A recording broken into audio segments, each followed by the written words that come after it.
Welcome to a new topic, new day, new chapter. This is chapter 8 in the Blue AS book on the binomial expansion. So I'm going to explain what it is today. In short, the binomial expansion allows you to take a bracket in which sits a binomial, two things, for example a plus b, where a and b could be any real numbers or variables. And instead of just having those brackets squared, we can learn how to easily cube them, raise them to the power 4, 5, 6 and so on. So doing it manually is quite hard. The binomial expansion shows you an easy general way for raising a bracket to any power. So let's have a look now at the warm-up before we start that off. So there's 4 questions to have a go at. Questions 1, 2 and 3 just show you the general pattern of expanding binomials and also illustrates how hard it can be without knowing a pattern. Question 4 is a bit easier, so try these now and only play the video to see the solutions afterwards once you've had a go yourself without trying to cheat and just looking at the answers. So let's do question 1 together. So question 1, straightforward I should hope, expand and simplify a plus b squared. Well, this one here is just a case of squaring the first thing, which is a squared, doing the product and doubling it, so ab doubled is plus 2ab, and then add on the b squared at the end. Question 2, it does say you could use question 1 to help you, so here we're expanding a plus b to the power 3. And so going back to question 1, we could write this as a plus b brackets a plus b squared. But we worked out a plus b squared from question 1, which was a squared plus 2ab plus b squared.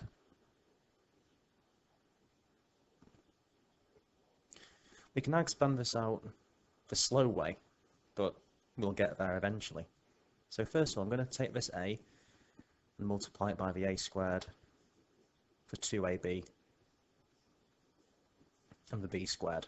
So a multiplied by a squared gives us a cubed. A multiplied by 2ab will give us 2a squared b. And a multiplied by b squared gives us ab squared. We now need to do the same with the b in the first bracket. So we multiply the b by the a squared, by the 2ab, and finally by the b squared. So b multiplied by a squared is a squared b. Then b multiplied by 2 lots of ab is 2ab squared. Then finally, b multiplied by b squared gives us b cubed. We can now begin to think about simplifying this down. So how many lots of a cubed do we have? Well, there's just one lot of a cubed, which is here. Now a squared b terms. There's 2 a squared b's here, plus an extra one here. So in total, we have plus 3 a squared b. We now do the same for the a b squared terms. So we have one of them here, plus another 2 of them here.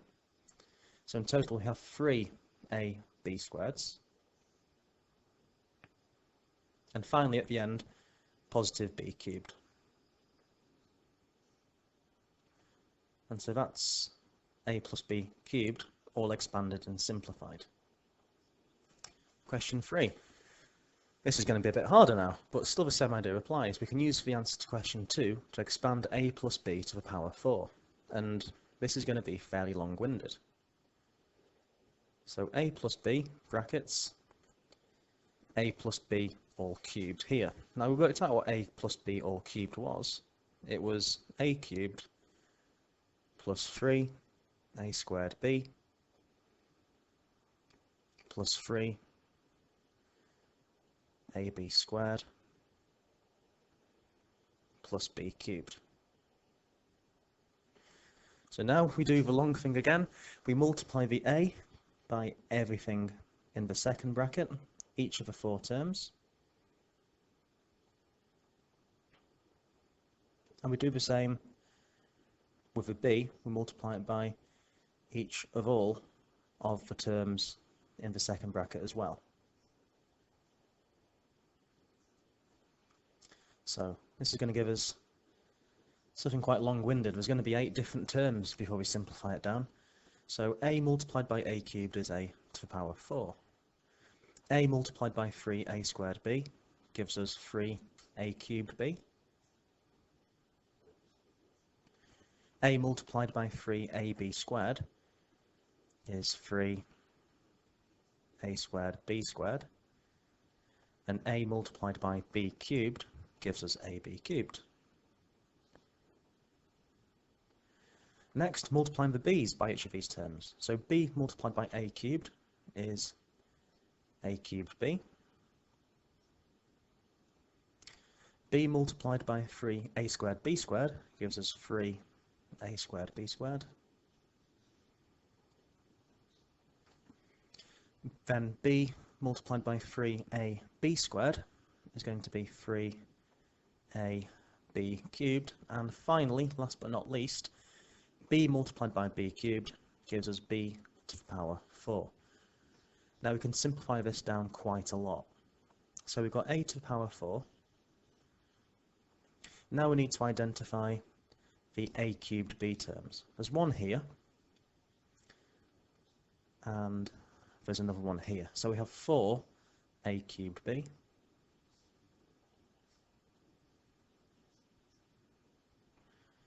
Next, let's try and find the a squared b squared terms. So we have 3 here, plus another 3 here, which gives us a total of 6 a squared b squared.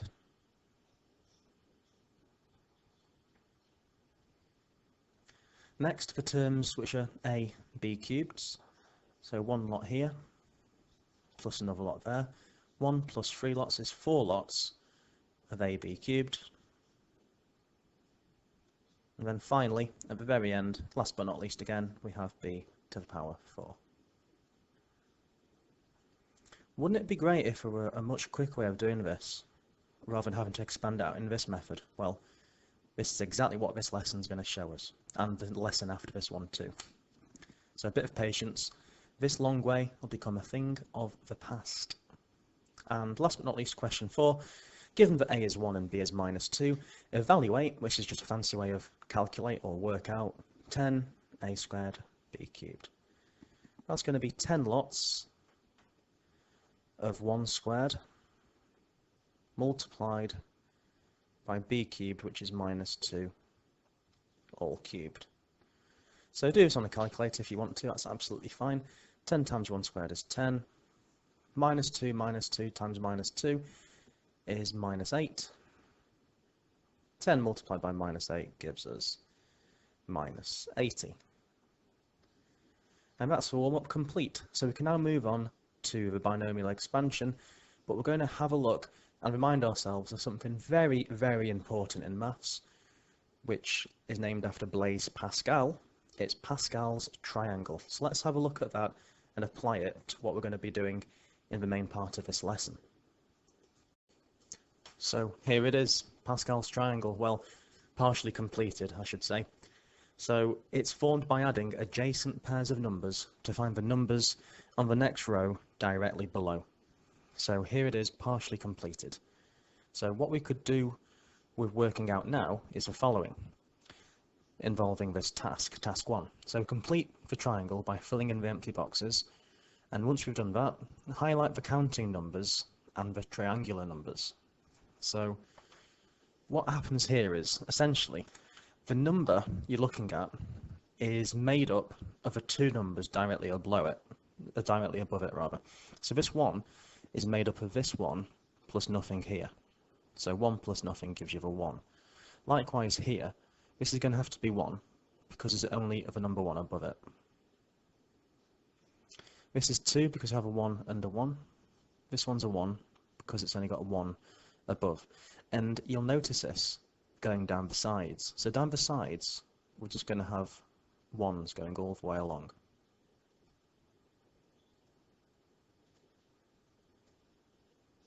Like so. This number here, 1 plus 2 is 3. This number here, we do 1 plus 3, which is 4. This number, 3 plus 3 is 6. This one, 3 plus 1 gives us 4. This number, 1 plus 4 is 5.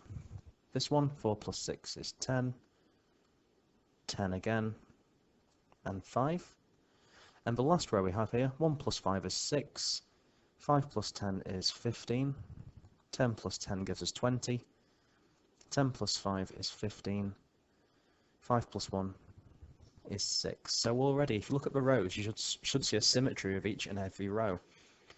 1, 2, 1, that's the symmetrical amount of the middle one. 1, 3, 3, 1. Each row is palindromic. Each row reads the same backwards as it does forwards. Now the row sum, again, will have a pattern. So the first one, 1, is just 2 to the power 0. The next row, the second row, 1 plus 1 is 2, which is 2 to the power 1. The next row, 1 plus 2 plus 1 is 4, so row 3 has sum which is 2 squared.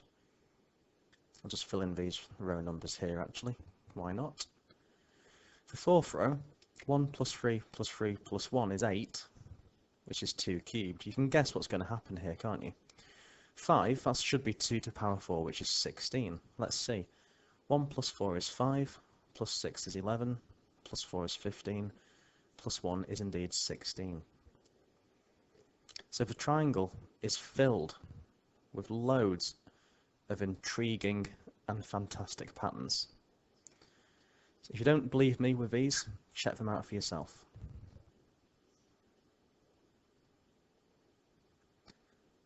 Didn't mean that to sound aggressive, I meant I invite you to check yourself that it does actually work.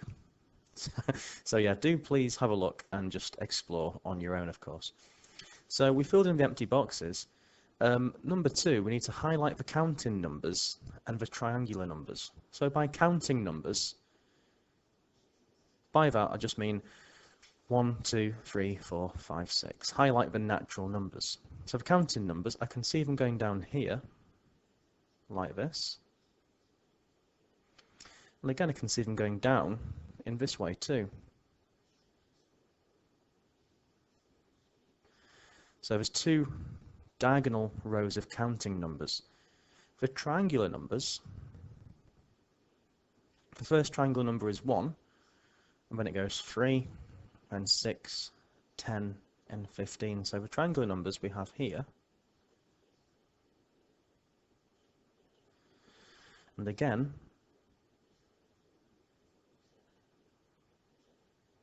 going down there as well.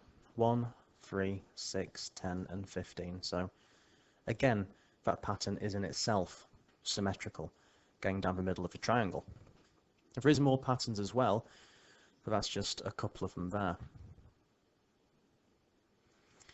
So again, what we can do here is we can liken the triangle to the expansion of binomials. So a plus b to the power 0, that's just 1. Anything to the power 0 is obviously 1.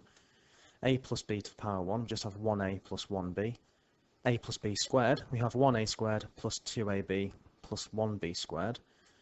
And warm-up question 2, a plus b cubed, had this as its expansion. Now look at the coefficients here. 1, 1, 1, 1, 2, 1, 1, 3, 3, 1. If I just take you back for a moment to this triangle, you'll notice the coefficients of the binomial expansion are exactly the same as Pascal's triangle. So we can use this result to massively help us to work out binomial expansions much, much quicker. So for this exercise here, for task 2, we're going to use the answer to question 3 in the warm-up to complete the 5th row of Pascal's triangle. So the 5th row was a plus b to the power 4, which is what this question says. It was question 3 of our warm-up. So if you go back to the warm-up, we had one lot of a4, we then had plus 4 lots of a cubed b, 6 lots of a squared b squared, we had 4 lots of a b cubed, and we had 1 lot of b to the power 4. Task 2, part 2, says follow the pattern to complete the remaining rows. So I've already explained the coefficients will be exactly the same as the coefficients from the general version of Pascal's triangle. And if you have a look at what's happening here with the a's and b's, the first power of a is the power that what the bracket's been raised to. And as we go along, the power of a decreases by 1 as the power of b goes up by 1. And so this first one here will be 1a5. This will be 1a6. And we can work out the coefficients by adding up the coefficients directly above, as we would have done for the original Pascal's triangle. So the next coefficient here will be 1 plus 4, which is 5. a5 is going to become a to the power 4, and we'll have a b. The next coefficient, 4 plus 6, it'll be 10. A to the power 4 will reduce to a to the power 3. B will become b squared. 6 plus 4 is 10. We'll then have a squared, b cubed. 4 plus 1 is 5. We'll then have a b to the power 4. And finally, we'll end up with 1b to the power 5. And the same idea for the last row. 1 plus 5 is 6. a5b.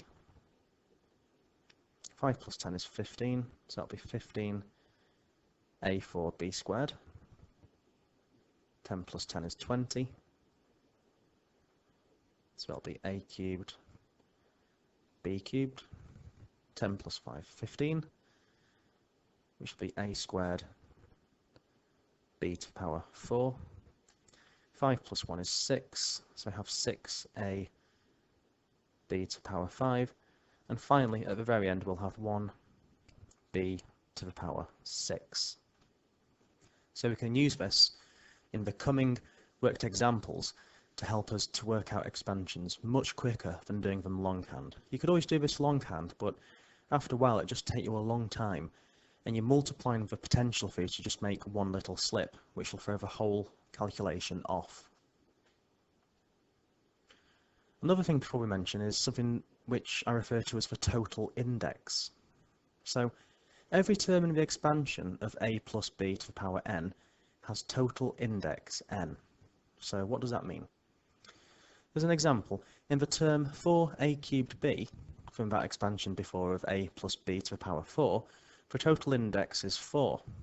This was to the power 4. Total index is 4 because we had a cubed for the a and the power of b is 1. So in plain English, the power of the first term plus the power of the second term will always equal the power of what the bracket's being raised to. In this case, 3 plus 1 is 4. Another example, this one, 4 plus 2 is the same as 6. And so it's just saying that in a different way. So let's have a look at some examples about how we could use Pascal's triangle to help us expand expressions given in brackets. So question 1a, use Pascal's triangle to expand x plus 2y to the power 4. So I'm just going to remind us of what Pascal's triangles look like. So here they are. Here it is, rather. So you might be thinking, well, do I have to write this down for every question just in case I have to use Pascal's triangle? Well, I'm going to show you how actually your calculator has essentially the numbers in Pascal's triangle stored into it, if you like. That's going to be next lesson. So we're going to make it even easier next lesson, but for now, let's just use the pattern found in Pascal's triangle. So x plus 2y over 4. You may be thinking, well, we've got a's and b's here. How does that relate to x and 2y? Well, quite simple, really. All you need to do is identify which row we're looking at. So it's to the power 4, and so we want to be looking at this row here. Now, a is just whatever the first term is, and so in our case, a is x, and the b, in our case, is 2y. So we just substitute in x in place of a and 2y in place of b, and it will all drop out perfectly nicely for us. So just think of a plus b to the power 4 as x plus 2y to the power 4, where we make this substitution here. So now we're just good to go. So x plus 2y to the power 4, that's going to be one lot of x to the power 4 plus 4 lots of x cubed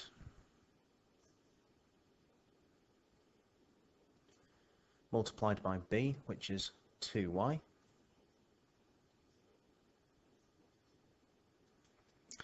then we're going to have 6 lots of x squared and b squared, which will be 2y squared. Then we're going to have 4 lots of just x and b cubed, which is 2y cubed. And finally, 1 lot of b cubed, which is going to be one lot of b to the power 4, I mean to say, which is 1 lot of 2y to the power 4. Okay, so all I've done here is just substituted in, instead of a, I've called it x. And instead of b, I'm using 2y. So now all it's just a case of doing is simplifying this out. So 1x to the power 4 is obviously just x to the power 4. We don't need that 1. 4 lots of x cubed times 2y. Well, 4 times 2 is 8, so this becomes 8 x cubed y. This here, the coefficient, 2 squared is 4 times 6, so it's going to be 24 x squared y squared. This one here, 2 cubed is 8, multiplied by 4 is 32. So the next term is going to be 32 x y cubed. And finally, 1 lot of 2y to the power 4. 2y to the power 4 is 2 to the power 4, which is 16. Then y to the power 4, which is just y to the power 4. And so that's the expansion completed. Thanks very much to Pascal's triangle. 1b, same idea. We can just get Pascal's triangle up and ready to use it again. This time, the expansion is just to the power 3, and so we're going to be using this row here. So instead of our a is now going to be 3x, and our b is going to be minus 5. But the same rule applies. We're going to be using this row here. So we can just highlight what we're using here. And so expanding this out, 3x minus 5 cubed. It's going to be 1 lot of a cubed, so 1 lot of 3x cubed.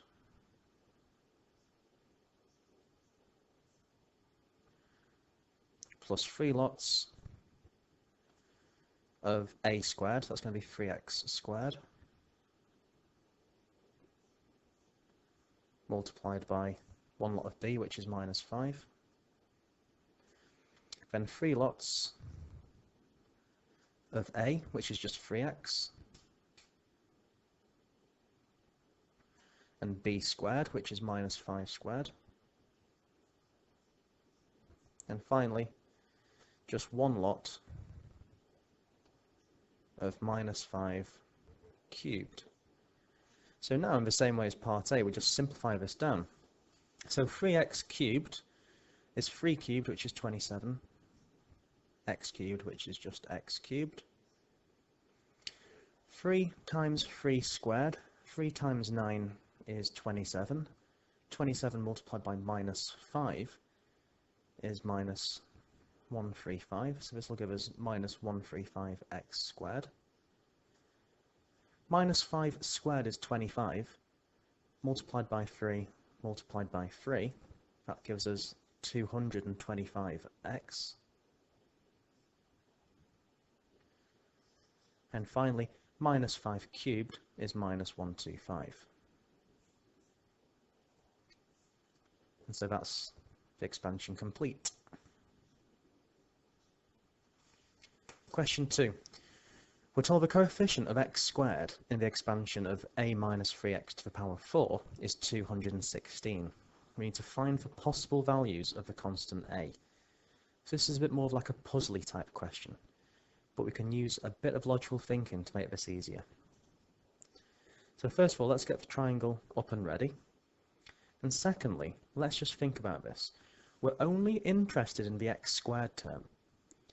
This expansion here, because it's to the power 4, that's going to go up to x cubed and x to the power 4, so we don't necessarily need all of that expansion. So a little tip I'd consider is when answering this question, we only need to concern ourselves with the expansion up to and including the x squared terms. We don't need to do the entire thing, because we're only interested in the x squared bit. So let's use that to our advantage, and this could save us some precious time in an exam situation. So we've got a binomial bracket raised to the power 4, so we're looking at this row here. Okay, so these are the coefficients we're going to be using. So a minus 3x to the power 4. So the first one is going to be 1a to the power 4. Then we're going to have 4 lots of a cubed, which is still the same a here. So 4 lots of a cubed multiplied by b, but our b here is minus 3x. Then we have 6 lots of a squared, b squared, and our b is minus 3x, so that's going to be minus 3x squared.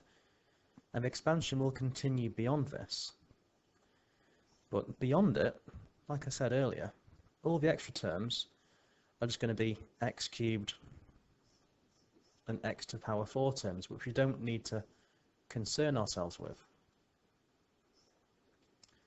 So a different question, this might be important, but for our question, that couldn't matter any less really. So we just need to consider the x squared coefficient, which if we look closely, we'll find it inside here, because this is going to be the term inside x squared. So the x squared term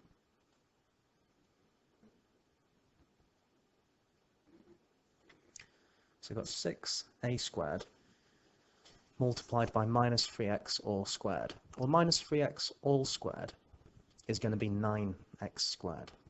So 6 multiplied by 9 is 54. We're going to have a squared, x squared. And we're told that the coefficient of it is 216. So that means that this 54a squared must have a value equal to 216.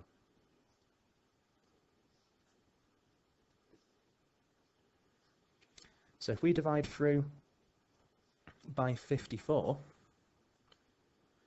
we see that a squared would equal 4. Do this on a calculator, of course. 216 divided by 54 gives us 4. So therefore the possible values of a are going to be plus or minus the square root of 4, which is minus 2, or positive 2. So those are the two possible values of this constant a. For this worked example, you might look at it and get a bit freaked out. It's not just one bracket, it's 2. And the bracket which is raised to the power 3 has a fraction inside, so it looks pretty awkward and perhaps quite intimidating, but it's not actually half as bad as what you might think. This first bracket we just leave on its own and figure that out at the very last stage. We just focus on expanding this and using Pascal's triangle again, which of course we have over here. So we use this again to our advantage, and we just apply it to this bracket here, which is to the power 3. And so we're going to be looking at this row of a triangle, the fourth row. And these will be the coefficients we'll be using. So what's our A going to be? And what's our B going to be? Well, luckily for us, A is just 1. So 1 makes things quite easy. And our B is going to be this whole plus 2 over x thing here.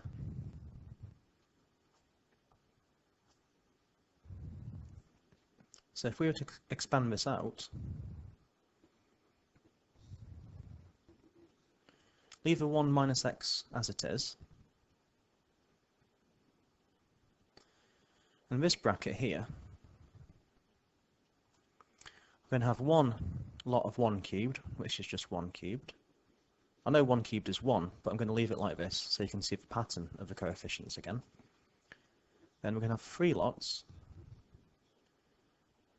of a squared, which is 1 squared,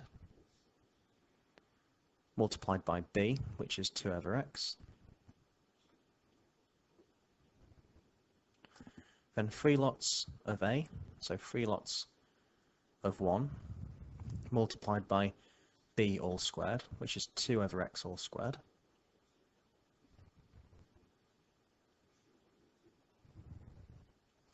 And finally 1 lot of b cubed, which is just going to be 2 over x cubed.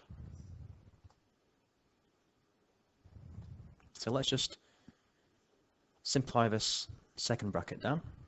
So we've got 1 minus x, then brackets 1, because 1 cubed is 1. 3 times 1 times 2 is 6, so we're going to have 6 over x. This bracket here, 3 times 1 times 2 squared, is 3 times 1 times 4, which is 12. So that's going to be 12 over x squared.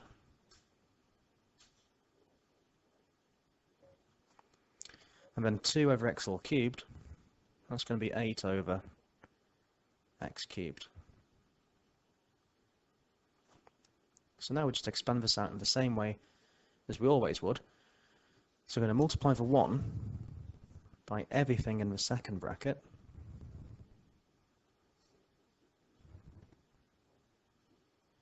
And do the same for the minus x afterwards.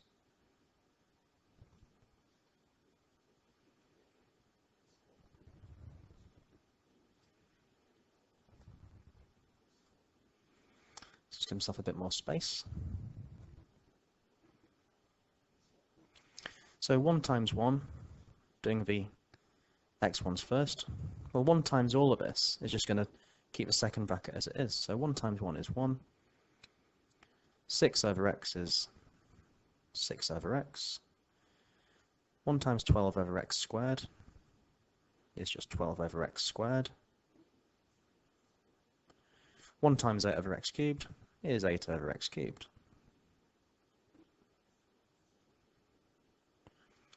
Now the minus x. Minus x multiplied by 1 is minus x. Minus x multiplied by 6 over x. The x and the over x cancels to just leave minus 6. Minus x multiplied by 12 over x squared. One of the x's on the bottom cancels, so it becomes minus 12 over x. And one of the x's cancels here as well, when we multiply this by minus x. So 8 over x cubed multiplied by minus x becomes minus 8 over x squared. And so if we do this in ascending powers of x, so the powers of x getting larger, we can start off with the 8 over x cubed, of which there's only one of them.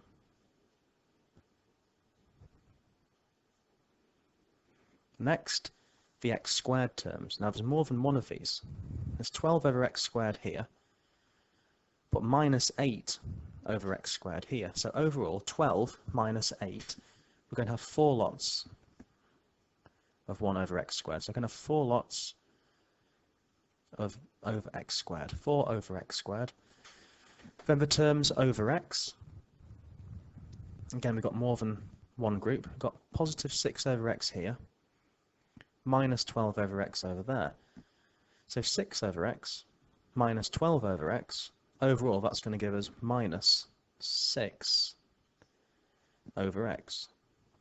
Then the constant terms, we have 1 over here,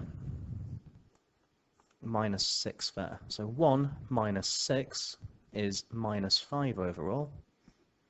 And finally, to finish us off, we've got minus x.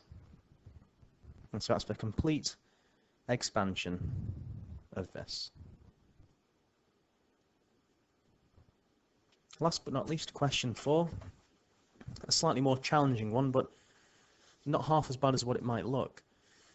So we have a function of x, which is 2x plus b in brackets, multiplied by 2 minus x to the power 3, where b is some constant we don't know. Given that the second term of the expansion in ascending powers of x, that means where we order the powers of x going upwards, in the expansion is minus 20x, we need to find the value of b. So first of all, we need to remind ourselves of Pascal's triangle again, here it is, and then think how we're going to solve it. So again, we only concern ourselves with the binomial bracket which is raised to a power. So this 2x plus b, we leave alone. We just focus on this 2 minus x to the power 3. Because it's to the power 3, we use this row here and focus on these coefficients. So,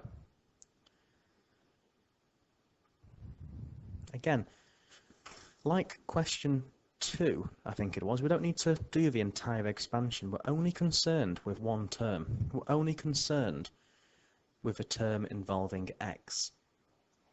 So let's rewrite f of x in expanded form. So f of x is obviously 2x plus b,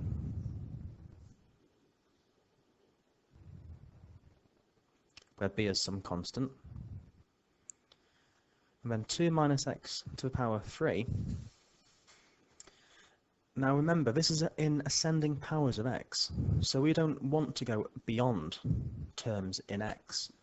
We don't want to ascend, we don't want to climb to x squareds and cubes and so on. So as long as we get everything up to and including the x terms, we're okay. So anyway, going back here, our a is 2, so we have 1 multiplied by 2 cubed. So do that. Then we have 3 lots of 2 squared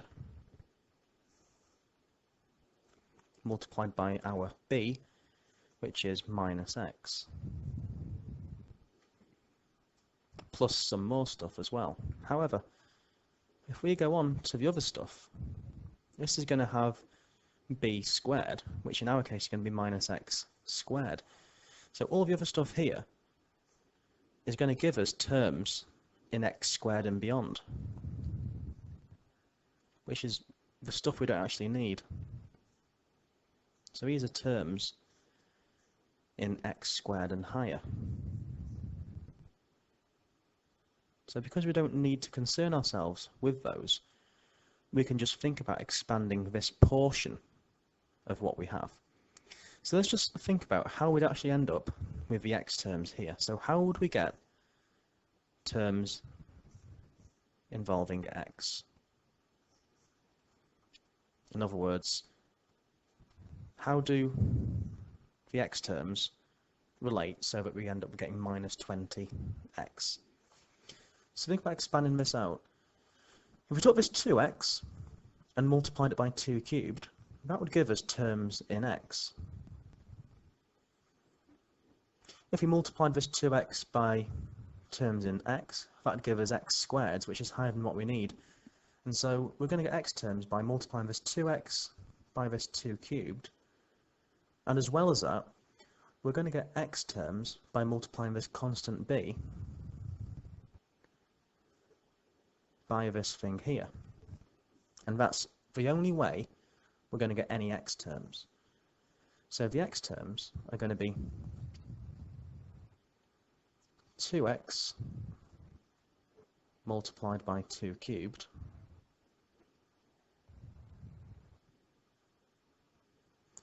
and b multiplied by this. So b times 3 2 squared minus x. So let's neaten this up a bit. So 2 times 2 cubed, that's 16x. Then 3 times 2 squared, that's going to be 12. 12 times b is 12b, but multiplying it by minus x. So 12b multiplied by minus x gives us minus 12 bx. And so these are the terms in x which must equal that. So we can equate this to this. So therefore we can say that 16x minus 12bx must equal minus 20x. We can factorise out the x from here. So we get x brackets 16 minus 12b equals minus 20x. So just equating the coefficients of the x's, we can hopefully see that 16 minus 12b has to have the same value as minus 20.